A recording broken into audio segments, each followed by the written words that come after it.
The next question from Hollywood is, how can I motivate myself to do anything when I feel exhausted and have no energy, from feeling depressed?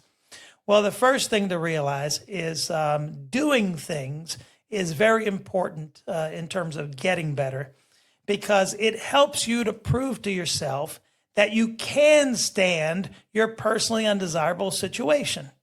So in other words, if a person has something happen that's personally undesirable to them, and they really dislike it, and perhaps they think they can't stand that life is this way now, they can't take it, they need it not be, the more they lie around and do nothing, the more they're acting as though that what they're thinking is correct. They're acting out the part.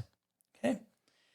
And so therefore, and not to mention the fact that the more that they lie around, the easier it is for them to continue thinking that way, that my situation is hopeless, that there's no way I'll ever feel happy again, because they do not give themselves the opportunity to see that they can be happy doing something else.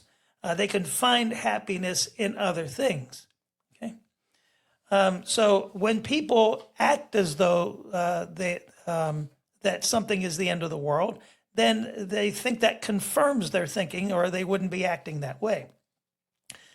The other thing to consider is that lying around, not doing much of anything, tends to produce lethargy.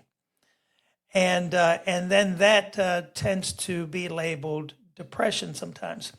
So it's very important, no matter how much, there is no such thing as being too depressed